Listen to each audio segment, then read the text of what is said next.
Cheating_stories. The day I caught my fiancé cheating 2 days before our wedding. So, I've told this story on Reddit a few times but figured this subreddit is the obvious place to get it out of my system. For reference, I'm now 31, but this happened in 2014 when I was 26 and my ex-fiancé was 25.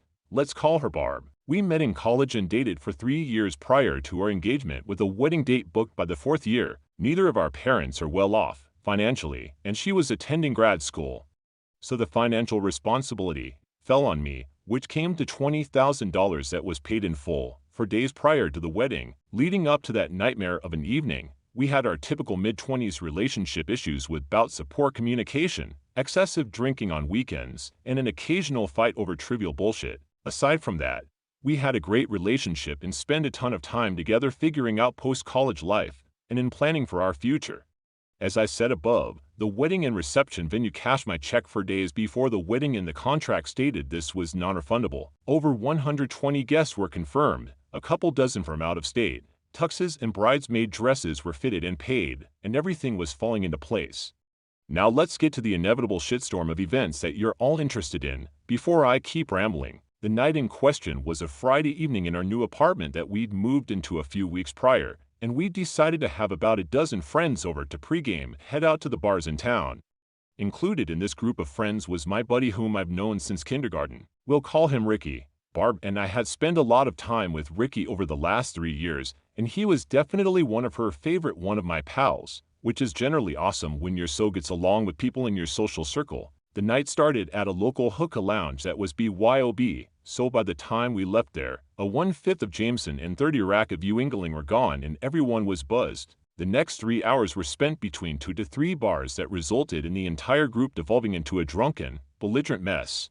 Once the bars closed, most people went home with the exception of myself, Barb, Ricky, and another couple who came back to our apartment for a nightcap. Once back at our place, the couple only lasted another 20 minutes before calling it and making their way home, so I was left with Barb and, of course, Ricky. Earlier in the night at the hookah bar, I noticed Barb checking her phone more than usual, and simultaneously Ricky checking his phone after she would lock the screen.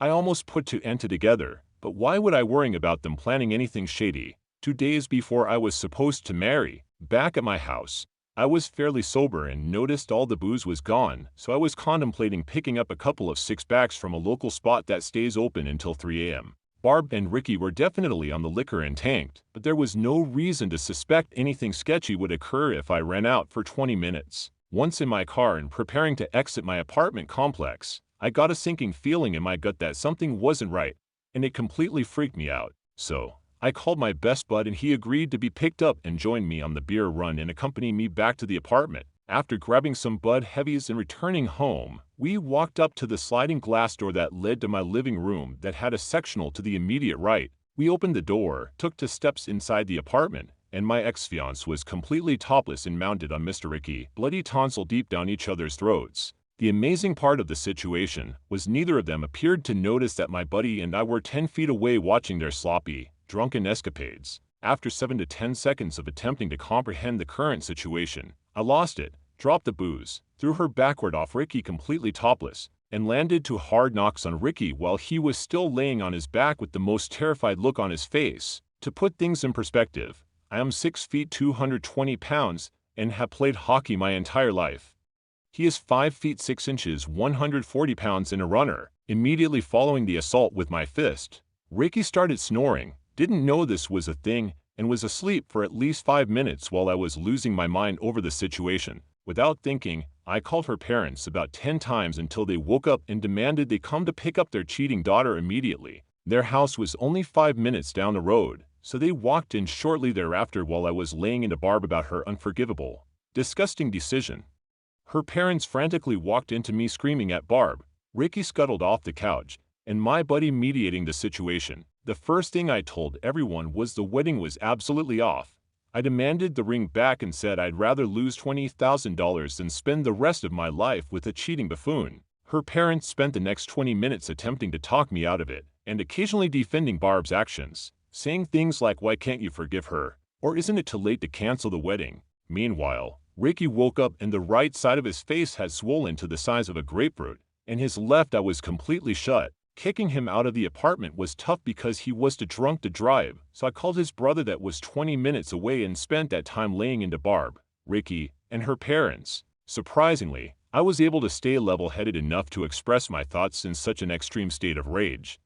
The few times I've been this upset in the past, my brain felt like it was scrambled and I had a hard time condensing and forming my thoughts into logical statements. Not this time. By the time Ricky's brother picked him up and Barb's parents shuttled her home, I had systematically picked apart any objection, opinion, or plea for reconsideration expressed by everyone in the room. It felt really bleeding great. I'm not going to pretend the following months were easy and everything worked out in my favor. 2 months later, the pharma company I worked at decided to lay off my entire division. I had racked up thousands in credit card debt to pay for the wedding, unemployment haunted me for 5 months, and I was diagnosed with major depression. Life was terrible for a few years, and I wouldn't wish that on anybody, but now that I'm 31 things have settled down and I couldn't be happier. Thank you for letting me get this off my chest.